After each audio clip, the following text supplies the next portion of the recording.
छोटे शेयर ऊंची छलांग और काफी सारे दर्शकों के सवाल ऑलरेडी हमें मिल चुके हैं। एटीजीएल नितिन देशवाल जी का सवाल है सर, 680 के लिए हुए हैं। अंशुल जी, आप इस काउंटर को काफी क्लोजली ट्रैक भी करते हो। अभी अब हो क्या रहा है ना अंशुल जी की ये जो जितने भी अदानी ग्रुप के शेयर्स हैं, इन सभी में मूव दिख रहा है, मतलब बनना शुरू हो गया। ये रिजल्ट का मूव है या ये एक्चुअल मूव है, ये तो नहीं कह सकते। क्योंकि 24 तारीख को अदानी एनर्जी सॉल्यूशन के रिजल्ट है, 28 तारीख को अदानी ग्रीन के रिजल्ट्स हैं। तो आज मूव है, एटीजीएल में क्या करें सर? तो एटीजीएल जब तक 651 के ऊपर टिका है, मेरे को कोई भी खास डाउट नहीं है कि स्टॉक चलेगा नहीं चलेगा। स्टॉक अच्छी, मतलब जो कंसोलिडेशन जैसी मेरे को चाहिए होती है उस टाइप की बन रही है। जो चीज नहीं आ रही है वो है मोमेंटम। मोमेंटम नहीं आ पा रहा है। एक आखिरी आया था 27 जून को। अगला और एक आध 15 दिन खींच के आ सकता है, बट 708 781 के जो पैटर्न बने हुए हैं इन टारगेट्स के लिए, उनमें कोई डेंट नहीं है। तो pattern as it is intact है। हम मान के चल रहे थे एक हफ्ते में ब्रेकआउट आ जाएगा, बट हमारे मानने से कुछ नहीं होता। मार्केट अपने हिसाब से करता है। जिस भी दिन मार्केट को मोमेंटम देना होगा, सीधा 708 781 आपको फटाक 708 तो आपको फटाक से ही दिखेगा। आप बोलोगे कल तो 650 में मिल रहा था, आज 700 हो गया, तो वो वाला मूव आना है। किस दिन आएगा ये प्रीएम्प्ट नहीं कर पाएंगे, बट मूव आना है, ये पक्का है। ठीक है। कुछ सवाल हमें अब इस पे भी मिल रहे हैं सुपर चैट पर। तो उसमें पहला सवाल मिला है हमें ध्रुव पाठक जी का। बोल रहे हैं हर हर महादेव सर, और जीएमडीसी और टाइम टेक्नोप्लास्ट पर टारगेट और स्टॉप लॉस बता दीजिए। जीएमडीसी और माइंडटेक। जीएमडीसी। तो जीएमडीसी में तो देखिए, फ्राइडे के सेशन में बड़ा ब्रेकआउट आया था, और ब्रेकआउट वीकली पे स्विंग स्ट्रक्चर चेंज कर रहा है। अगर ये स्टॉक 428.50 430 के ऊपर टिक गया तो लगभग लगभग अपना ऑल टाइम हाई पार करके ऊपर निकल जाएगा। फ्राइडे को वॉल्यूम राइज था 2088%, 47 मिलियन का वॉल्यूम था। तो इंस्टीट्यूशन बाइंग दिख रही है। यहां से अगर आपके पास लॉन्ग है तो 400 रुपए का आपका स्टॉप लॉस होना चाहिए, या थोड़ा डीप लगा सकते हैं तो 378 का होना चाहिए। ऊपर में 700 रुपए करीब का टारगेट मिल सकता है अगर ये ब्रेकआउट सस्टेन हुआ तो। ठीक है। और टाइम टेक्नोप्लास्ट में 700 रुपए का टारगेट दिख रहा है। टाइम फ्रेम अगर ये ब्रेकआउट सस्टेन होता है तो 6 महीने पकड़ के चलिए, 6 महीने के पहले आ जाएगा। ठीक है। अगला सवाल हमें मिला है सुपर चैट पे, cook with I think Natasha नाम था इनका। आईसीआईसीआई लोम्बार्ड जनरल इंश्योरेंस इन्होंने 1990 पर बाय किया हुआ है अंशुल जी। 700 शेयर है इनके पास। कोई एडवाइस? तो ब्रेकआउट फेल हुआ है 2005 का, तो लिक्विडिटी लेने पहले नीचे जाएगा। लिक्विडिटी लेवल है इसका 1864। तो एक बार 1864 आ सकता है। उस जोन में अगर कहीं भी रिजेक्शन बना तो ये सेकंड अटेम्प्ट मारेगा ब्रेकआउट का, जिसका टारगेट 2185 2286 होगा। ठीक है। लर्नर के नाम से एक आईडी बना हुआ है, आइनॉक्स इंडिया पर पूछ रहे हैं सर। 1000 शेयर हैं, 1069 रुपए के। होल्ड सेल या average? Sir INOX India standard disclaimer, हमारे क्लाइंट्स लॉन्ग हो सकते हैं। इसमें 156 दिन के कप एंडल पैटर्न का ब्रेकआउट आ रहा था, हमने बाय दिया है। बट फ्राइडे और आज की जो सेलिंग है, ये मोस्ट लाइकली मेरा स्टॉप लॉस खा जाएगा ये काउंटर, मेरे को ऐसा लग रहा है। हालांकि सेलिंग में वॉल्यूम नहीं है, बट नॉनदलेस प्राइस एक्शन तो है। और अगर है तो उसको रेस्पेक्ट करना पड़ेगा। अगर मेरा स्टॉप लॉस कटता है आइनॉक्स इंडिया का तो मैं एग्जिट करूंगा। 1200 रुपए का मेरा क्लोजिंग बेसिस स्टॉप लॉस, यानी 1200 के नीचे जैसे ही ये स्टॉक क्लोज करेगा मेरा स्टॉप लॉस कट जाएगा। इंट्राडे नहीं, क्लोजिंग बेसिस स्टॉप लॉस। ठीक है। सुधीश झा साहब का सवाल है, आईओसी बॉट किए हुए हैं सर इन्होंने 152 रुपए के 5000 शेयर। लॉन्ग टर्म का व्यू जानना चाहते हैं। आईओसी, सर आईओसी में तो 30 हफ्ते का कपनेंटल पैटर्न ब्रेकआउट है, और चौथा हफ्ता है जहां पे टाइट रेंज में कंसोलिडेट कर रहा है। और 2-4 हफ्ते कर सकता है, बट इवेंचुअली जब निकलेगा तो वीकली पे एक स्विंग हाई है 171.65 का, दूसरा है 182.46 का, और तीसरा बनता है ऑल टाइम हाई। तो स्टॉक जा रहा है ऑल टाइम हाई, बीच में 171.65 182.46, दो लेवल वॉच करने के होंगे। वहां पे थोड़ी सी प्रॉफिट बुकिंग और कंसोलिडेशन हो सकती है। ठीक है। काफी सवाल मिल रहे हैं इस समय। तो इस सवालों की स्पीड जो है ना अंशुल जी के आने पर इतनी तेज हो जाती है कि हमारे लिए मुश्किल हो जाता है, और दर्शकों को सभी को फेस करना। एक हमारे दर्शक हैं भरीश के नाम से आईडी बना हुआ है सर, बायो एंथम। इस काउंटर पर क्या करना है? आज लिस्टिंग हुआ है सर। ऊपरी स्तर पे 15 मिनट के चार्ट पे मेरे को थोड़ी बहुत सेलिंग दिख रही है। मैं आपकी जगह में होता तो मैं बुक कर लिया होता, यहाँ से वो 850 चला जाए तो मेरे को कोई गम नहीं होता, नीचे 600 आ जाए तो कोई खुशी नहीं होती। 15 मिनट के चार्ट पे क्लियर सेलिंग दिख रही है, मैं निकल गया होता। आज की लिस्टिंग है। ठीक है। फेडरल बैंक पर पूछ रहे हैं सर, 210 रुपए पर कुछ शेयर लिए हुए हैं, 100 शेयर, क्या करें? कुकिंग विद जरीना के नाम से आईडी बना हुआ है। सर स्टॉक का नाम रिपीट कीजिए, फेडरल बैंक आवाज कम आई थी। सर, फेडरल बैंक पर आपका पेट्रोनेट। व्यू 210 का लिया हुआ है। पेट्रोनेट। अच्छा, federal bank. Federal bank sir, federal bank में 217 रुपए के ऊपर टिकना बहुत जरूरी है। 217 निकला तो फिर स्टॉक में अच्छी अपमूव आएगी। अभी फिलहाल जिस आपका पैटर्न बना है, ये सेकंड अटेम्प्ट लेगा 217 के ब्रेकआउट का, तो अगर आपके पास है तो एक बार होल्ड कीजिए। मैंडेटरी स्टॉप लॉस लगा लीजिए 206 रुपए का। हम्म, ठीक है सर। अगला सवाल हमें मिला है ईपैक ड्यूरेबल पर, नागराज जी का है। इसमें सर पूछ रहे हैं कि इसमें क्या व्यू है आपका? EPACK sir, durable. EPACK durable एकदम साइडवेज कंसोलिडेशन में है। जब तक 410 नहीं टूटता है, अपसाइड मोमेंटम नहीं मिलेगा। अगर 320 तोड़ा तो डाउनसाइड मोमेंटम मिलेगा। फिलहाल एक्सट्रीमली साइडवेज है, इस पे किसी तरह का मोमेंटम नहीं है, तो कोई सलाह दे नहीं पाऊंगा मैं। है तो एक बार होल्ड कीजिए, उम्मीद रखिए 410 का ब्रेकआउट मिल सकता है। सर पारादीप नया डे हाई। पारादीप अरे वाह! टारगेट करने वाला है, नया डे पारादीप हाई तो बन सर गया। वैसे ही पारादीप तो वैसे भी पता नहीं नए द्वीप पर जाने की तैयारी कर रहा है सर। 187 हो गया, वेरी नाइस। ये सुबह बाई दिया है अंशुल जी, सर अभी हम इसमें लोगों क्या ने। करना है? सुबह 9:36 पे बाई दिया है, 175 रुपए में, टारगेट 200 रुपए का दिया है। फटाफट जा रहा है टारगेट करने। आपके पास किसी के पास है तो स्टॉप लॉस अगर मॉडिफाई करना है तो 180 का कर सकते हैं। अच्छा, चलिए बढ़िया है। पर अंशुल जी, 9:30 बजे हम नहीं जुड़ पाए, हमारे दर्शकों को तो ये फायदा नहीं मिला आज। अरे सर, आपका शो एक आप मैं सेगमेंट सुबह शुरू शुरू कर करा लिए देता होते हूँ। तो सुबह मिल जाता है। मैं एक सेगमेंट शुरू करता हूँ, जैसे ही आपके पास कॉल आती है आप हमारे दर्शकों को उस पर डाल दिया करो, मैसेज पर। हम उसको नीचे जो भी प्रोग्राम चल रहा होगा उस समय, रेस्पेक्टिव प्रोग्राम, उसमें डलवा देंगे। अंशुल जैन जी की राय, लक्ष्मी श्री इन्वेस्टमेंट, या जो भी है, या किसी तरह से आप, क्योंकि मिड कैप स्मॉल कैप पर आप बुलिश हो रहे हो, तो फायदा मिलना चाहिए सर। एक वीक में ही अगर एफडी का रिटर्न मिल रहा हो तो फिर 1 साल का इंतजार क्या करना है? कोई शेयर दो तीन, एक दे दीजिए, दो आज तीन ही दे दीजिए। आज ही सुबह दो थे सर। सुबह टीआई इंडस्ट्री था, पारादीप था। लास्ट वीक में मैस्टेक था, ट्रांसरेल था, महिंद्रा लाइफ था, कजारिया सेरामिक था, क्राफ्ट्समैन एनिमेशन था। अब मिड कैप स्मॉल कैप के साथ क्या होता है सर, शुरू 1 घंटे में आपको ब्रेकआउट मिलते हैं या क्लोजिंग 1 घंटे में ब्रेकआउट मिलते हैं। तो मैक्सिमम काम हमारा या तो सुबह 1 घंटे का होता है या मार्केट क्लोजिंग का 2:30 बजे के बाद होता है। बीच पीरियड पूरा डल जाता है, उधर इधर उधर ब्रेकआउट मिलते हैं, कई बार नहीं मिलते हैं।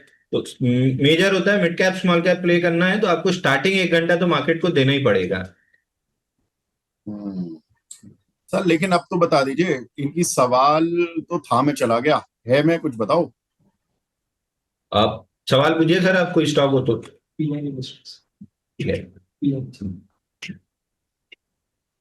पीआई इंडस्ट्री सर साइडवेज है। मे बी अगर मोमेंटम बनना है तो 4256 क्रॉस करना पड़ेगा। मेरे को लग नहीं रहा है बहुत जल्दी क्रॉस करेगा। आइडियली वीकली चार्ट पे स्ट्रक्चर बुलिश है। मोमेंटम आने में और 2-3 हफ्ता लग सकता है, क्योंकि वीकली मूविंग एवरेज अभी कैचअप नहीं हुआ है, थोड़ा सा दूर है, नीचे छूट गया है 3900 पे। तो उसको कैचअप, ये 200 पॉइंट कैचअप करने के लिए 1-2 हफ्ता साइडवेज रहेगा। उसके बाद चला तो ऊपर में 4500 तक मिल सकता है। बाइंग की सलाह अभी नहीं है। जब मूविंग एवरेज कैचअप होकर एकदम तैयार हो जाएगा ब्रेकआउट के लिए, तब बाई की सलाह रहेगी। ठीक है। प्रीति अग्रवाल जी हैं सर, इनका सवाल है तानला सॉल्यूशन पर। तानला सॉल्यूशन में क्या करें? तानला प्लेटफॉर्म के नाम से काउंटर आता है। सर तानला तानला तानला तो तानला में आज हमने प्रॉफिट बुकिंग कराया है अपने क्लाइंट्स को। लास्ट वेडनेसडे बाय दिया था 656 पे, तो इसमें क्लाइंट्स लॉन्ग हो सकते हैं। ऊपर में हमको 776 रुपए जाते हुए दिख रहा है। आज भी 2 इनसाइड बार का ब्रेकआउट आया है। फ्रेश बाई अगर करना है तो यहाँ पे कर सकते हैं। स्टॉप लॉस नए बाई का बनेगा 640 और टारगेट 776 रुपए 90 पैसे बन रहा है। ठीक है। अरविंद यादव जी पूछ रहे हैं सर, ग्लेनमार्क फार्मा पर। अरविंद यादव जी पूछ रहे हैं ग्लेनमार्क फार्मा लॉन्ग टर्म के लिए कैसा है? Sir Glenmark pharma long term के लिए तो बहुत बेहतरीन है, लेकिन शॉर्ट टर्म में एटीआर एक्सटेंशन कैंडल्स बन रही हैं तो पुल बैक कर सकता है। गैप भी छूटा हुआ है 1900-2000 की रेंज में। तो पुल बैक अगर आया तो 1900 तक नीचे आ सकता है, उसके बाद आप डिसाइड कीजिए क्या करना है। फिलहाल तो नीचे आते हुए दिख रहा है। और मेरे ख्याल से आप ग्लैंड फार्मा पूछे हैं। ग्लैंड फार्मा में तेजी दिख रही है, 2200 रुपए तक की अपसाइड है। अगर ग्लैंड फार्मा है तो होल्ड कीजिए, अगर ग्लेनमार्क फार्मा है तो एक बार बुक कर लीजिए। अच्छा, ग्लेनमार्क फार्मा ही था। तो ग्लेनमार्क फार्मा में अभी प्रॉफिट बुक करने की सलाह अंशुल जी की साइड से दी जा रही है। ये एक थोड़ा सा ग्लेनमार्क फार्मा हमें याद है कि यहाँ पर मानस सर ने दिया था, यस, 1700-1800 रुपए की रेंज पर दिया था उन्होंने। 2000-2100 तक के टारगेट्स दिए थे, वो अचीव हो गए हैं। अब तो निकल जाए तो अच्छा है। चलिए ठीक है। दीपक गुप्ता जी बोल रहे हैं न्यूजन सॉफ्टवेयर सर, यहाँ पर 1160 रुपए के लिए हुए हैं, एवरेज कर लें क्या 2 साल के लिए न्यूजन सॉफ्टवेयर? बिल्कुल नहीं सर, न्यूजन में एक बार हमने बाई कराया था और मेरे को याद है 20 मई को जब वर्टिकल कैंडल आई थी हम बुक करा के भी खाली हो गए थे। वापस से डाउन मूव रिज्यूम किया है, स्विंग लो जो बना था वो टेस्ट हो सकता है एट 754। मैं बायर तो बिल्कुल नहीं हूँ। सेल की सलाह शायद मैं ना दे पाऊं क्योंकि इतना वर्टिकल डाउन मूव में बुक भी नहीं कर पाएंगे, सलाह मैं दे भी नहीं पाऊंगा। बाकी आइडियली मेरे को लग रहा है कि स्विंग लो जो बना है 754 का, वो टेस्ट करने नीचे जा रहा है, लॉन्ग्स को ट्रैप कर चुका है। ठीक है।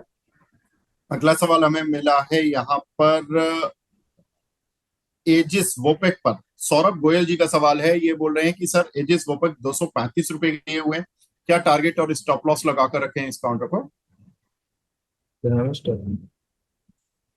सर एक बार रिपीट करेंगे, स्टॉक का नाम क्लियर नहीं हुआ। Sir Aegis Vopak. Aegis Vopak, अच्छा। सर आईपीओ बेस ब्रेकआउट दिया है इस काउंटर ने, अगर ये आईपीओ है तो। आईपीओ बेस ब्रेकआउट है एट 268 और इसका टारगेट है 325 रुपए। तो ऑन द डिप्स कहीं भी अगर 279 268 के बीच में मिलता है तो एक बार लॉन्ग ले सकते हैं। ऊपर में 320 325 का कम से कम टारगेट मिलेगा। डेली मूविंग एवरेजेस से थोड़ा सा एक्सटेंडेड है, तो फ्रेश बाई यहां तो नहीं, ऑन द डिप्स भले एविडेंस पे कर सकते हैं। ठीक है। नागराज जी पूछ रहे हैं कि सर आज टाटा पावर क्यों गिर गया इन टाटा पावर ईपैक्ट। सर देखिए, थोड़ा बहुत मार्केट में मॉर्निंग का जो सेशन था वो थोड़ा सा आज वीक ही था। आप देखोगे तो टाटा पावर में आज इसलिए भी गिरावट है थोड़ी सी, मे बी मैं ऐसा एज्यूम कर रहा हूँ कि हालांकि आर पावर कोई बहुत बड़ी कंपनी नहीं है कि पावर कंपनियों को संकेत दे, लेकिन आर पावर के जो रिजल्ट थे ना उसमें कुछ खास बातें थी। वो अभी हम थोड़ी देर में डिस्कस भी करेंगे आर पावर का डिटेल में। तो उसकी वजह से थोड़ा सा पावर कंपनीज के लिए जो लगता है कि सेंटीमेंट जो है वो उतना ज्यादा पॉजिटिव नहीं है। और रही बात ईपेक की, ईपेक का देखिए हमें थोड़ा सा रीड करना पड़ेगा कि आज एग्जैक्टली क्यों गिरा हुआ है। लेकिन ईपेक पर हमने अंशुली साहब के लिए लेवल भी दिलवा दिए। असद राजपूत जी का सवाल है इरिडा में। इरिडा के इनके पास अंशुल जी 206 रुपए के कुछ शेयर पड़े हुए हैं, सर क्या करें इसमें इरिडा में? एक 141 रुपए मिलता है तो एवरेज करना चाहिए। 140.8 मेजर सपोर्ट है। मोस्ट लाइकली धीरे धीरे करके एक बार उसको टेस्ट कर सकता है। उसके बाद उस जोन में आप एक्यूमुलेशन स्टार्ट कीजिए तो आपकी एवरेज भी नीचे आ जाएगी। उसके बाद 196 और 234 तक का टारगेट मिल सकता है। ठीक है। राजकुमार जैन साहब पूछ रहे हैं कि जायसवाल नेको रिजल्ट बढ़िया आए हैं लेकिन कंपनी का शेयर नहीं चला, कंपनी का शेयर क्यों नहीं चलता है? जायसवाल नेको, ये काफी दिनों बाद सवाल आया। जायसवाल नेको, अंशुल भाई ये काउंटर आपकी लिस्ट में है क्या, जायसवाल नेको? जायसवाल निको ना सर, मिल ही नहीं रहा मेरे को। नाम तो मेरे को भी याद है कि ये, हाँ ये मिल गया मिल गया मिल गया। पहले बहुत ट्रेड किया है मैंने इसको, बीएससी में है, बीएससी ओनली लिस्टेड है। इसमें एक बड़ा बुल मूव बना था जुलाई 2023 में और खत्म हो गया था बाइंग क्लाइमेक्स फरवरी 2024 में। जैसे ही बाइंग क्लाइमेक्स हुआ हमने स्टॉक को छोड़ दिया था। 65 से करेक्ट होते होते 25 आया, वापस से पुल बैक देके वीकली मूविंग एवरेज के ऊपर टिक रहा है। मेरे को बहुत कोई उम्मीद नहीं है स्टॉक में कुछ होगा, बाइंग क्लाइमेक्स वाला स्टॉक है। 2 3 4 साल भी ना चले तो मेरे को सरप्राइज नहीं होगा, इसलिए फरवरी 2024 में जब बाइंग क्लाइमेक्स बना उसके बाद से हमने अपनी वॉच लिस्ट से हटा दिया था इसको। ठीक है। आदित्य नाहटा जी का सवाल है, सुपर चैट पर इनका सवाल मिला है आदित्य नाहटा जी का। पहले तो बोल रहे हैं नमस्कार अंशुल जी, क्या साइंट और क्रॉम्पटन, क्रॉम्पटन ग्रीव्स ही होगा, क्रॉम्पटन 6 महीने के लिए इन्वेस्टमेंट के लिए आपसे ठीक है? सर पहले साइंट बताएं, साइंट 6 महीने के लिए ठीक है क्या?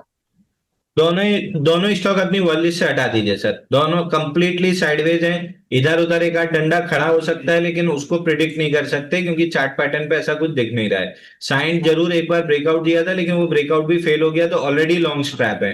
तो 6 महीने में दोनों स्टॉक्स नहीं होना चाहिए आपकी वॉच लिस्ट में। ठीक है। विपुल जैन जी पूछ रहे हैं सर, जय जिनेंद्र, टाटा स्टील और वेदांता ये 3 से 5 साल के लिए ठीक है क्या?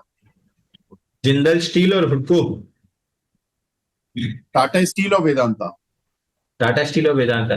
सर टाटा स्टील और वेदांता दोनों अगर आप 4-5 साल के लिए ले रहे हैं तो आंख बंद करके लेके छोड़ दीजिए। बल्कि मेरा प्रेफरेंस समहाउ, मतलब वो जो 65 रुपए में डिलिस्ट कराने की कोशिश की थी वेदांता ने, वहां से मेरे को मैनेजमेंट पे हमेशा डाउट रहता है, तो मैं हमेशा उसको थर्ड पिक रखता हूँ। हिंडाल्को और टाटा स्टील मेरी टॉप पिक होती है, तो अगर आप चाहें तो वेदांता की जगह हिंडाल्को ले लीजिए और टाटा स्टील को एज इट इज रखे रहिए, या पूरा पैसा टाटा स्टील में भी डाल देते हैं तो कोई बड़ी दिक्कत नहीं है। आराम से दोनों स्टॉक, मतलब तीनों स्टॉक अच्छे हैं। मेरे को वेदांता थोड़ा मैनेजमेंट से दिक्कत होती है, तो लॉन्ग टर्म के लिए अच्छे मैं हिंडाल्को और टाटा स्टील प्रेफर करूंगा।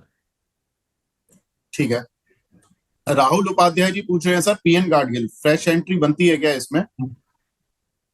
पीएन गाडगिल में, PN Gadgil PN garden. Rahul Upadhyay ji का सवाल है, ये पूछ रहे हैं सर इसमें फ्रेश एंट्री बनती है क्या?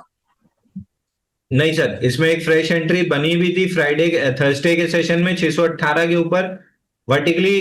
फ्राइडे ब्रेकआउट फेल हुआ है और आज फॉलो थ्रू सेलिंग है, अभी तो नहीं बनती है। 620 के ऊपर दोबारा आगे टिके तब फिर आप लॉन्ग कर सकते हैं, क्योंकि एक बार वीक लॉन्ग्स को एलिमिनेट कर दिया और दोबारा चल रहा है, तो 620 के ऊपर ही लॉन्ग एंट्री बनेगी, उसके नीचे कतई नहीं बनती है। ठीक है। एक हमारे दर्शक हैं भारत प्रजापति जी, इनके पास शेयर है अदानी पावर का 595 रुपए का, क्वांटिटी है 100, 1 साल के लिए रख सकते हैं। अंशुल भाई ये बताएं, ये अदानी पावर ये मोमेंटम में आता है फिर शांत हो जाता है, अभी आज भी इनकी बाइंग से तो ऊपर है, देखिए सुबह एक बार मोमेंटम में आया 602 तक गया करीब करीब, और फिर हल्का वहीं से रिट्रेस होना शुरू हो गया। अभी स्थिति है कि केवल आधा % ऊपर है। सर क्या लग रहा है? सर देखिए, 600 रुपए के आसपास जाके अटक रहा है स्टॉक, लेकिन 600 रुपए पे अटक तो जरूर रहा है लेकिन सेलिंग में कोई वॉल्यूम नहीं है। पिछली दोनों तीनों बार जब अटका था तो वॉल्यूम के साथ सेलिंग आई थी, इस बार वॉल्यूम के साथ सेलिंग नहीं आ रही है। तो आई बिलीव कि वीक लॉन्ग्स को एलिमिनेट किया जा रहा है और ये स्टॉक वापस से मोमेंटम पकड़ के 681 752 जाएगा। आपके पास 1 साल का, आपने जैसा आपने लिखा है 1 साल का समय है, तो 1 साल में तो आराम से आपको 752 रुपए तक के टारगेट एकदम आराम से मिल जाएंगे। तो उसको रोज रोज देखना छोड़ दीजिए, नहीं तो फिर किसी दिन फ्रस्ट्रेशन में निकल जाएंगे। ठीक है। एक हमारे दर्शक हैं दीपक कुमार जी, ये पूछ रहे हैं कि सर मैंने जेटीएल लिए थे 82 में, अब 500 क्वांटिटी है, क्या करूं, 3 महीने का व्यू है। सर आप काफी बार सवाल पूछ चुके हैं दीपक जी इस सवाल को, जेटीएल को, और रिजल्ट आए थे, रिजल्ट के बाद ये काउंटर पिट गया था, इस पर लेवल भी बताए गए थे, लेकिन मैं दोबारा पूछ लेता हूँ सर। आई नो कि लॉस में बेचने का डिसीजन आदमी बार बार पूछ लेता है कि लॉस कर लूं या कर लूं। अंशुल जी क्या करें, जेटीएल में लॉस बुक करना पड़ेगा या अभी रख के कुछ काम चल सकता है?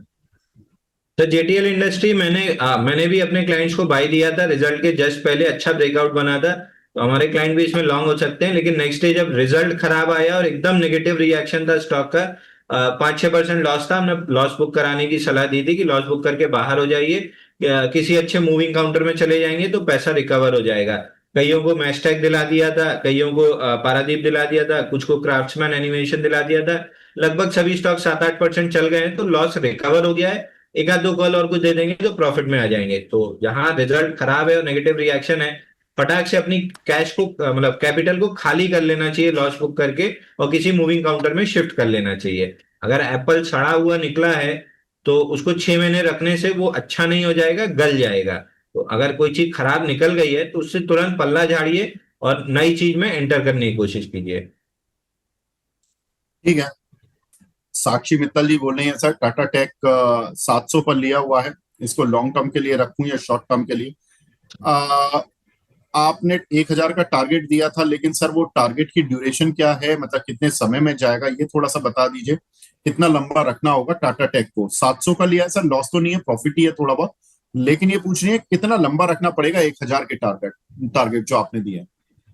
सर देखिए, मेरे पास टाटा टेक मेरे पर्सनल पोर्टफोलियो में पड़ा है ना, मैं उसको रोज देखता हूँ, मैं वॉच लिस्ट से हटा चुका हूँ उसको। एक अलर्ट लगा हुआ है 760 रुपए का, एक अलर्ट लगा है 803 रुपए का। जिस दिन वो अलर्ट आएगा उस दिन मैं चार्ट देखना स्टार्ट करूंगा। तो मेरे को इतनी कोई जल्दी नहीं है पैसा कमाने की। मैं आराम से भी, अगर पैसा मेरा 1 साल का 8% एफडी देता है, उससे पहले अगर स्टॉक दे देता है तो मैं खुश रहता हूँ। तो मैं उसको रोज रोज देखता नहीं हूँ। जैसा रखा है वैसा रखा हुआ है। 803 आएगा, 760 आएगा, तब पहला अलर्ट आएगा, तब देखना स्टार्ट करूंगा। अगर आपको टाटा टेक में पैसा कमाना है तो आपकी अप्रोच यही होनी चाहिए कि रोज रोज उसको देखना बंद कर दीजिए, 760 803 का अलर्ट लगा के। जब भी अलर्ट ट्रिगर होगा, आप उस समय अपने नोटिस में लाइए कि हाँ इसमें प्रॉफिट बुकिंग करना है। वहां पे सेलिंग दिख रही है तो करेंगे, नहीं दिख रही है तो 803 तक के लिए प्ले करेंगे। आपको याद होगा रिलायंस ने भी अच्छा खासा थकाया था, और उसके बाद जब चला था तो सीधा 1500 नॉन स्टॉप चला था। ये भी अच्छा खासा थकाएगा, उसके बाद पैसा देगा। हम थोड़ा एंट्री जल्दी कर गए हैं, ये अलग बात है। बट पैटर्न में कोई बदलाव नहीं है, वो अपने हिसाब से अपना समय खींच रहा है। उसके बाद उसको 1000 रुपए जाना है, तो जितना हमको पैसा वो दे देगा हम उतना ले लेंगे। ठीक है, तो जितना पैसा मिलेगा मिलेगा मैडम। आप अगर इसको रोज रोज देखेंगी, रोज रोज सवाल पूछेंगी, टेंशन बढ़ेगी। देखिए, स्टॉक मार्केट में अगर आपने इन्वेस्टमेंट किया है, तो इन्वेस्टमेंट को इन्वेस्टमेंट के तरीके से देखिए, रोज मत देखिए। आपका मैं देखता हूँ साक्षी जी, रोज सवाल आता है और एक ही सवाल होता है, टाटा टेक। मैडम रात को सोएंगे, सुबह को उठेंगे, व्यू नहीं बदल जाएगा, बीच बीच में रिव्यू करा लीजिए। इतना जल्दी जल्दी नहीं कि रोज रिव्यू कराओगे तो उससे कुछ होने वाला नहीं है, प्राप्ति नहीं होगी। अगला सवाल हमें मिला है दीपक सिंह जी का, अनंत राज पर 536 रुपए का लिया हुआ है सर, होल्ड करें या बुक करें? तो अनंतराज होल्ड करना चाहिए, लो वॉल्यूम पे चौथा दिन है पुल बैक का। परसों और थर्सडे फ्राइडे तो वॉल्यूम एकदम कम था। आज तो ड्राइड अप ही है वॉल्यूम। मतलब अभी एवरेज वॉल्यूम का 27% भी वॉल्यूम नहीं हुआ है, यानी एकदम ड्राइड अप वॉल्यूम है। एक आध दो दिन में और मूविंग एवरेज कैचअप हो जाएगा, उसके बाद फटा तो 648 तक निकल जाएगा। इसमें हमारे क्लाइंट लॉन्ग हो सकते हैं, हमने बाई कॉल दिया हुआ है। ठीक है, तो अनंत राज पर जो व्यू है, अंशु जी ने बता दिया है कि किस तरह से अनंत राज ट्रेड कर रहा है, और यहाँ पर जो थोड़ा सा उम्मीद है कि यहाँ से एक ब्रेकआउट मिल जाएगा। लेकिन इस बीच हमारे साथ दूसरी खास मेहमान भी जुड़ चुकी हैं। हमारे साथ सुगंधा मैडम भी जुड़ चुकी हैं प्रोग्राम में। Sugandha ma'am, hi, good morning. Good morning, Vivek ji. Thanks for having me on this forum. My pleasure ma'am. Sugandha ma'am, हम यही जानना चाहते हैं कि मार्केट ने जिस तरह का आज मूव दिया, बिकॉज वीकेंड्स में लोग थोड़े से कंफ्यूज थे। लोग सोच रहे थे कि रिलायंस के नतीजे अच्छे हैं, एचडीएफसी के नतीजे अच्छे हैं, आईसीआईसी बैंक के नतीजे अच्छे हैं, बहुत सारे जो मिड कैप के बैंक्स देखे उनके नतीजे सबको अच्छे लगे थे। लेकिन जब मंडे को मार्केट ओपनिंग हुई तो थोड़ी सी प्रॉब्लम क्रिएट हुई रिलायंस से, प्रॉब्लम क्रिएट हुई बाकी जो मिड कैप के बैंक्स हैं। लार्ज कैप के बैंक्स जो कि एचडीएफसी आईसीआईसी थे, उन्होंने कमाल नहीं किया, लेकिन हाँ ओपनिंग अच्छी की। उसके बाद जब मार्केट एकदम से गिरा तो लोगों के सभी के जो एक कन्विक्शन लेवल होता है वो हिलने लगा था। लेकिन वहीं से फिर एक वी शेप रिकवरी देखने के लिए मिली है। मैडम, अभी आपका व्यू निफ्टी बैंक निफ्टी पर क्या है? See, Vivek ji, मेरा positive view बना हुआ है. If you see the macro fundamentals, they are pointing towards further upside. Even though हमने पिछले 3 हफ्ते में करेक्शन आते हुए देखी है, but then that's largely attributed to global cues. जो टैरिफ को लेके अभी भी अनसर्टेनिटी बनी हुई है, और जिस तरीके से ट्रम्प साहब अपनी टैरिफ वॉर को रोज बढ़ा रहे हैं, रेगुलर उनके ट्वीट्स निकल के आ रहे हैं, ये काफी ज्यादा ग्लोबल इकोनॉमिक अनसर्टेनिटी की तरफ पॉइंट आउट कर रहा है, और इसका इम्पैक्ट डोमेस्टिक मार्केट्स पे भी हमने आते हुए देखा. एंड फर्दर अगर हम देखें तो हमने 25,680 से वहां पे this would be called a healthy profit booking जो हमने आते हुए देखी है. बट अगर हम लेवल वाइज बात करते हैं तो 24,800 mark is acting as a very strong support area for Nifty. और अगर हम मैक्रो फंडामेंटल्स की भी बात करते हैं तो अर्निंग्स जो निकल के आ रही हैं दे आर लार्जली पॉजिटिव. मैं ये नहीं कहूंगी कि बहुत गंगो है रिजल्ट्स, बट देन पॉजिटिव है, और बहुत ज्यादा एक्सपेक्टेशंस हाई थी भी नहीं, बिकॉज लास्ट क्वार्टर की अर्निंग्स कोई अच्छी निकल के नहीं आई थी. सो भी 1-2 क्वार्टर्स लगेंगे रिजल्ट्स को अच्छा रिजल्ट्स की परफॉर्मेंस आने में. इसके साथ साथ इन्फ्लेशन भी देखें, so it has drop to a multi year low of around 2.1%. Trade deficit भी कम हो रहा है. Wholesale inflation has also witness a steep decline. वहीं अगर हम यूएस की इन्फ्लेशन की बात करें, वहां हमने स्लाइड अपटिक आते हुए देखा है सीपीआई डेटा में. सो इसकी वजह से जो फेड की आने वाली मीटिंग है वहां पर कुछ कंसर्न्स बने हुए हैं. इवन दो पहले मार्केट एक्सपेक्ट कर रही थी कि फेड जुलाई की मीटिंग में एक 25 बेसिस पॉइंट तक का रेट कट कर सकते हैं, बट अब ये एक्सपेक्टेशंस लुकिंग एट सीपीआई कुछ हद तक कम हो गई हैं। कल मार्केट की नजर रहेगी फेड चेयर की स्पीच पे, जहां उन्होंने लार्ज बैंक्स इन वॉशिंगटन उस पे स्पीच देनी है, सो वहां पे भी मॉनेटरी पॉलिसी का फर्दर हमें आउटलुक देखने को मिलेगा। वहीं अगर वापस हम डोमेस्टिक फंडामेंटल्स की बात करें, जिस तरीके से inflation has been inching lower, काफी हिंट्स निकल के आ रहे हैं कि आरबीआई अपनी अगस्त की मीटिंग में एक और रेट कट कर सकते हैं। So this rate cut is likely to bode very well for the markets, और क्रेडिट को काफी हद तक बूस्ट मिलेगा। और गवर्नमेंट भी काफी हद तक अपने कैपेक्स को बढ़ाने की बात कर रही है, ऑलमोस्ट 15 लाख करोड़ तक की बात कर हो रही है रिसेंटली, एंड वो अपने और सेक्टर्स को एक्सप्लोर कर रहे हैं, urban sanitation, water waste management को, ये सारे सेक्टर्स, शिप बिल्डिंग, इन सब पे अपने कैपेक्स को बढ़ाने के लिए प्लानिंग कर रहे हैं। So that is also likely to bode very well for the markets, even though FIIs have been net sellers. अगर हम जुलाई की बात करें, ऑलमोस्ट 17,000 करोड़ तक की सेलिंग रही है, बट मुझे लगता है जिस तरीके से डॉलर इंडेक्स में ओवरऑल हमने डिक्लाइन आते हुए देखा है, लोअर लेवल्स से मार्केट्स में जरूर एक रिवाइवल देखने को मिलेगा। So for Nifty, as long as 24,800 mark is holding, मेरा पॉजिटिव व्यू बना हुआ है। और अगर 25,250 के ऊपर निफ्टी निकल जाती है, we are likely to see levels of around 25,750 first, and then 26,000 is also a possibility. I think अगस्त तक ये लेवल्स देखने को मिल सकते हैं। वहीं अगर मैं बैंक निफ्टी की बात करूं तो 56,200 जो हमने इनफैक्ट फ्राइडे में लोज बनते हुए देखे थे, that is acting as a very strong support, और हमने आज भी एक स्ट्रॉन्ग रिबाउंड आते हुए देखा है। Bank Nifty is trading almost 0.9% higher, और मुझे लगता है 57,600 जो भी हमने रीसेंट हाइज बनते हुए देखे हैं, ये भी ब्रेक हो सकते हैं। We can see new highs being formed in Bank Nifty. 58,500 is a level जो मैं टारगेट कर रही हूँ अगले एक महीने में। So overall it's a buy on dip market, but crucial levels की तरफ नजर रखना बहुत जरूरी है। 24,800 जब तक क्लोजिंग बेसिस पे निफ्टी में प्रोटेक्टेड है, the outlook remains positive, और जब तक 56,200 बैंक निफ्टी में प्रोटेक्टेड है on a closing basis, outlook remains positive and it's a buy on dip market. तो बाय ऑन डिप मार्केट है, और यहाँ पर देखें तो बहुत सारे जो हमारे दर्शक हैं वो बाय ऑन डिप का फायदा भी उठाना चाहते हैं। अंशुल जी हमारे साथ जुड़े हुए हैं। अंशुल जी, एक हमारे दर्शक हैं आबिद भाई, वो पहले तो आपको थैंक यू बोलना चाहते हैं, क्योंकि आपने उनको बताया था कि वेंडिट जो एक शेयर है, अगर ये 12,000 के पार करेगा तब इसमें आपको रिव्यू करवाना है। सर ये पूछ रहे हैं कि अब इसमें क्या करना है वेंडिट के शेयर में। और दूसरा, आपने एक बुक सजेस्ट की थी टेक्निकल एनालिसिस के लिए, विलियम और नीव की। उन्होंने कहा कि मैंने पढ़ी है और उस बुक से मुझे काफी बेनिफिट हुआ है। Thank you so much Anshul ji, आपने एक अच्छी बुक मुझे सजेस्ट की पढ़ने के लिए टेक्निकल एनालिसिस के ऊपर। सर अब बताएं, इनकी जो स्टॉक क्वेरी है वेंडिट के ऊपर, वेंडिट जो 12,000 रुपए का शेयर है, इस पर आपकी राय सर। सर 12,700 चल रहा है, 13,200 मेजर रेजिस्टेंस है। आज वॉल्यूम राइज है 300% का, तो वॉल्यूम भी बढ़ा है और मेजर रेजिस्टेंस भी अप्रोच कर रहा है।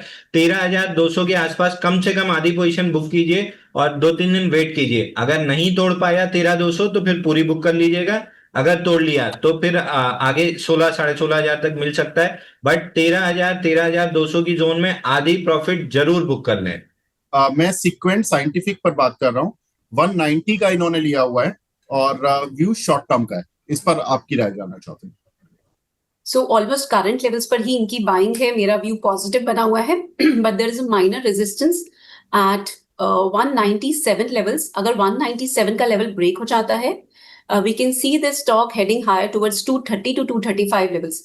सो मेरा ऐसा मानना है कि ओवरऑल आउटलुक पॉजिटिव बना हुआ है, बने रहे स्टॉक में। एक ब्रेकआउट देखने को मिलेगा तो एक अच्छा मोमेंटम भी we can witness in this stock.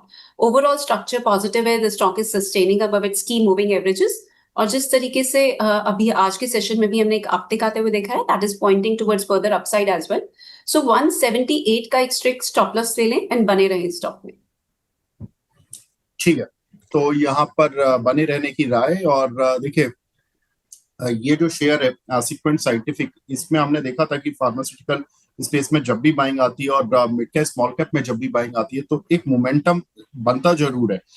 एक सवाल हमें मिला है जल गोविंद सिंह जी का, जय गोविंद जी का माफ कीजिएगा, नेटवर्क 18। अंशु जी, आपने इसको रिजल्ट से पहले इसको प्रेडिक्ट भी किया था कि ये काउंटर अच्छा चल सकता है, और यहाँ पर आफ्टर रिजल्ट हमने देखा कि मोर देन 10% का मूव मिला था पोस्ट रिजल्ट। अभी क्या करना है सर? पर इन्होंने 62 पर खरीदा है, आपने बताया था 54 पर खरीदने का।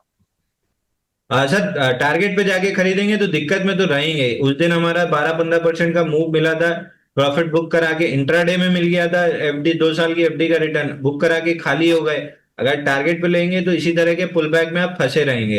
हालांकि पुल बैक एकदम लोअर वॉल्यूम पे है, कोई वॉल्यूम नहीं है इस पुल बैक में। प्राइस चार्ट पे प्राइस वाइज करेक्ट हो रहा है बिना वॉल्यूम के, तो next leg of up move वापस से 62.5 के ऊपर बनेगी। ओवरऑल टारगेट मेरे को 77 रुपए का दिख रहा है, बट जो फर्स्ट मूव थी वो प्ले आउट हो चुकी है। इस पुल बैक में अगर इसी तरीके से लोअर वॉल्यूम पुल बैक बना रहा तो जिस भी दिन ओपन लो के साथ चला और वॉल्यूम आया हम वापस से बाई देंगे। हमारी एक्टिव वॉच लिस्ट में 77 रुपए तक तो जाते हुए दिख रहा है मेरे को।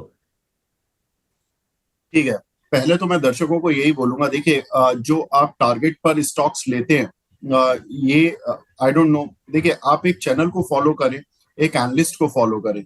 अब एक एनालिस्ट से आप कॉल लेते हैं, दूसरे एनालिस्ट से सेल करने के लिए पूछते हैं, तो वो थोड़ा सा प्रॉब्लमेटिक है।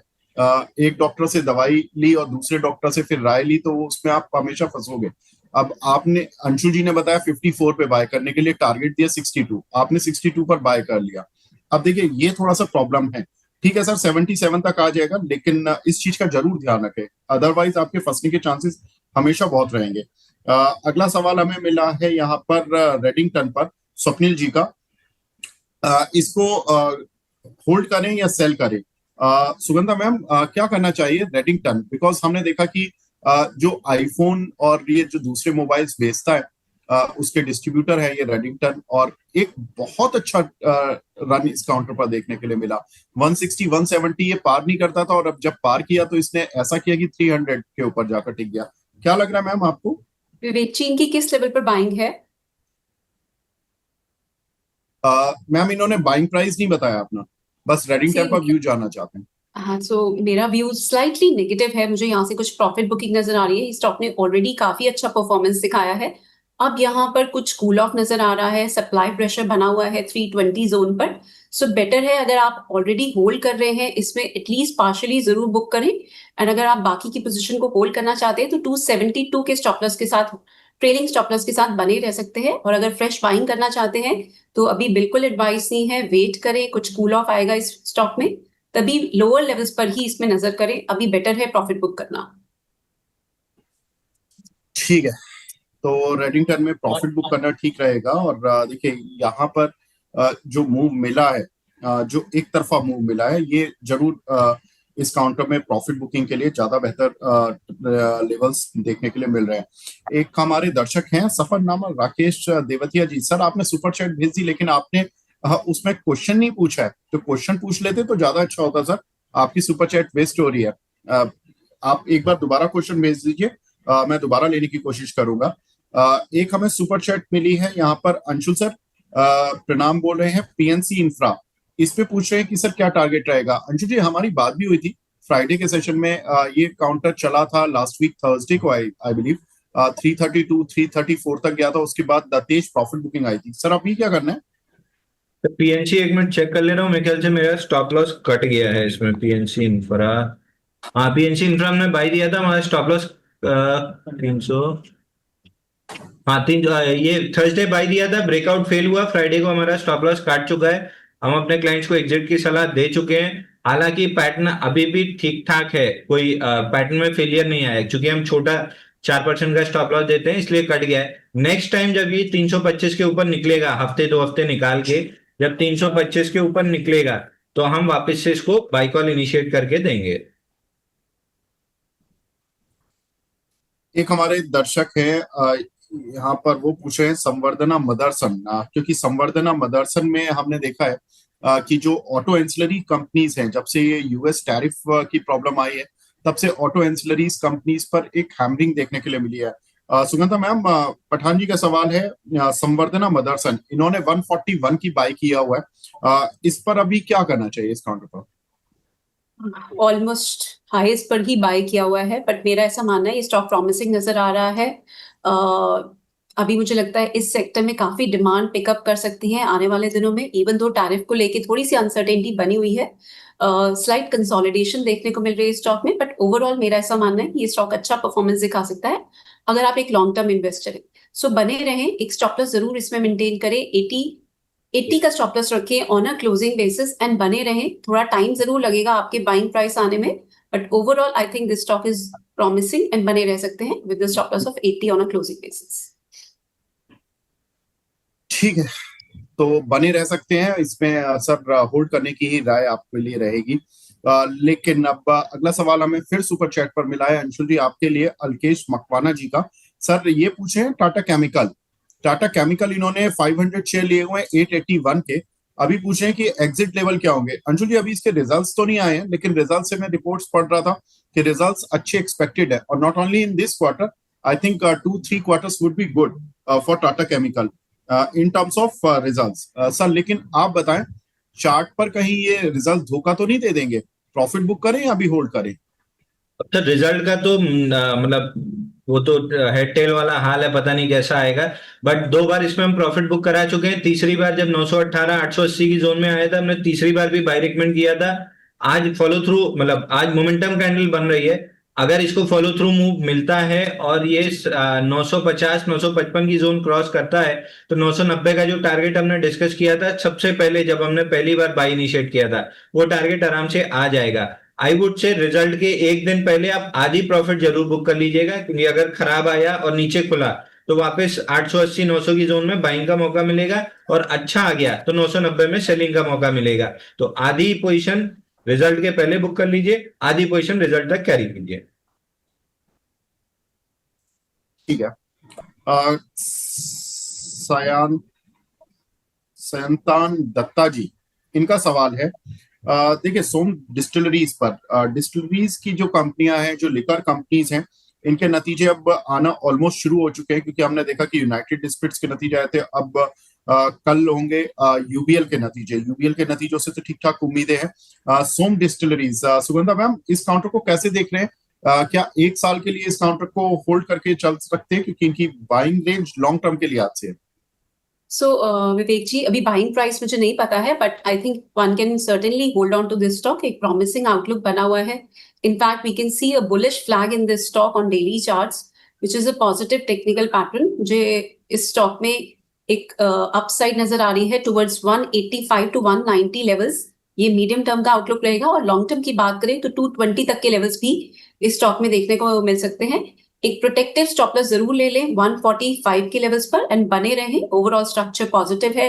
स्टॉक अपनी शॉर्ट टर्म मूविंग एवरेजेस के ऊपर ट्रेड कर रहा है. वॉल्यूम्स भी स्लाइटली पिकअप कर रही है. सो बिल्कुल बने रह सकते हैं. 148 का ट्रेलिंग स्टॉप लॉस लेकिन होल्ड रख सकते हैं. चलिए, तो होल्ड करके चल सकते हैं, क्योंकि हमने देखा था कि इस सेगमेंट में जीएम ब्रीवरीज के नतीजे आए थे, वो स्लाइटली स्ट्रीट की एक्सपेक्टेशन से वीक थे. और उसके बाद अब यूबीएल के नतीजे आने वाले हैं कल, और देखना होगा कि इंटरेस्टिंग होगा. आज अंशुल जी ने तिलकनगर इंडस्ट्रीज दिया था. अंशुल भाई, तिलकनगर इंडस्ट्रीज में आपके टारगेट पूरे हो गए क्या? पीआई में प्रॉफिट बुकिंग सर, वैसे मेरा मतलब जो पैटर्न है, मेरा छोड़िए, पैटर्न का टारगेट है 456. मैं तो वो 4% स्टॉप लॉस 9% टारगेट उस हिसाब से देता हूँ. बट ओवरऑल पैटर्न इसका 456 रुपए तक का टारगेट दिखा रहा है, जो प्रोबेबली 2-4 दिन में आना चाहिए. तो मेरे हिसाब से अगर है तो होल्ड करके चल सकते हैं. मैंने टारगेट दिया है 450 रुपए 40 पैसे का. मैं रिस्क रिवॉर्ड के हिसाब से देता हूं, बट आइडियली पैटर्न का टारगेट 456 है. और दूसरा स्टॉक सर, अभी लाइव चलते शो में अभी वापस से दोबारा बाय दिया हूं, आरती ड्रग. 3 दिन के इनसाइड बार से ब्रेकआउट देने की कोशिश कर रहा है, तो आरती ड्रग दोबारा से बाय दिया हूं. आरती ड्रग चल सकता है यहाँ से. बिल्कुल ठीक है, तो आरती ड्रग चल सकते हैं यहाँ से. और सर ने तिलकनगर इंडस्ट्रीज पर राय दी थी. सुगंधा मैम, लेकिन एक काउंटर एचडीएफसी एएमसी, इस काउंटर ने जरूर धूम मचाई हुई है, बिकॉज हमने देखा कि बीएससी, एचडीएफसी एएमसी, सीडीएसएल, मतलब lot of retail participations are there, and हमने देखा कि जबरदस्त इन काउंटर्स ने मूव दिया है. अभी एचडीएफसी एएमसी, बिकॉज जब हमने देखा था कि अप्रैल में जब मार्केट लो लगा रहा था, तो ये 4000 की रेंज पर था. अभी 55-5600 की रेंज को पार कर चुका है. मैम, इन जस्ट 3 मंथ्स इतना बड़ी लेवल का काउंटर करीब आपको 40% रिटर्न देता है, तो कमांडेबल होता है. अभी क्या करें मैम? अब यहाँ पर रिजल्ट्स भी आ चुके हैं. तो विवेक जी, बहुत प्रॉमिसिंग इसमें हमने मूव आते हुए देखिए. In fact we had suggested this stock to our clients also. We have already booked the profits, but अभी भी स्टॉक प्रॉमिसिंग नजर आ रहा है. जिस तरीके से जून के नंबर्स निकल के आए म्यूचुअल फंड इनफ्लोज के, इक्विटी सिप्स में हमने ऑलमोस्ट 23,000 करोड़ तक के इनफ्लोज आते हुए देखे। ओवरऑल म्यूचुअल फंड का जो AUM that has reached almost 75 lakh crore. So काफी स्ट्रॉन्ग रिटेल पार्टिसिपेशन नजर आ रही है। मिलेनियल्स की साइड से बहुत स्ट्रॉन्ग इंटरेस्ट बना हुआ है म्यूचुअल फंड्स में। और इवन दो सेबी भी कुछ रूल्स को ट्वीक कर रहा है रिलेटेड टू AMC, सो ये सारे फैक्टर्स पॉजिटिव बने हुए हैं। It is one of the leader in AMC stocks. So यहाँ पर आउटलुक अभी भी मुझे लग रहा है प्रॉमिसिंग बना हुआ है, बट कुछ प्रॉफिट बुकिंग जरूर कर लेनी चाहिए। ओवरऑल स्टॉक काफी प्रॉमिसिंग है, बट स्ट्रेच नजर आ रहा है मुझे स्लाइटली। 57-80 तक के नियर टर्म के टारगेट्स नजर आ रहे हैं, बट वहां पर मेरी एडवाइस रहेगी स्लाइट प्रॉफिट बुकिंग कर लेनी चाहिए या फिर ट्रेल करना चाहिए अपने स्टॉप लॉसेस को एट लेवल्स ऑफ अराउंड 52-80। सो 52-80 के ट्रेलिंग स्टॉप लॉस के साथ आप चाहें तो बने रहें, और एल्स एटलीस्ट पार्शियली बुक करें। नियर टर्म के टारगेट्स 58-50 हैं, लॉन्गर टर्म 6400 तक भी ये स्टॉक जा सकता है। ठीक है। तो मैम ने इस काउंटर पर भी अभी भी मूव मैम को लगता है कि या पॉसिबिलिटी है इस काउंटर पर आगे चलने की।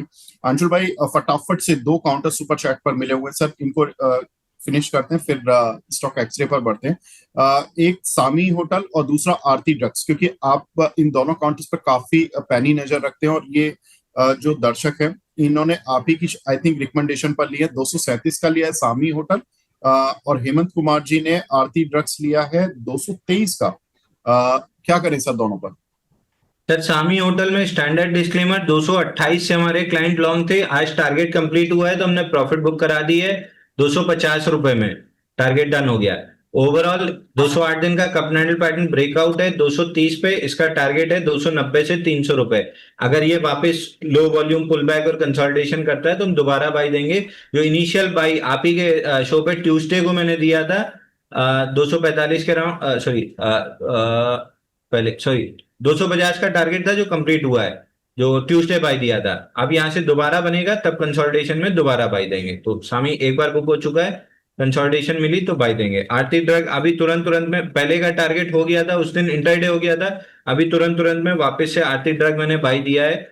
4% का स्टॉप लॉस है, 9% का टारगेट है। अभी आपको अभी थोड़ी देर पहले 2 मिनट पहले ही मैंने बताया था कि बाई दिया है 446 रुपए में। 446 में अभी वापस से बाई दिया है क्लाइंट को 546 में, तो क्लाइंट अभी लॉन्ग हो सकते हैं। 546 रुपए में अभी बाई दिया है 11:51 पे।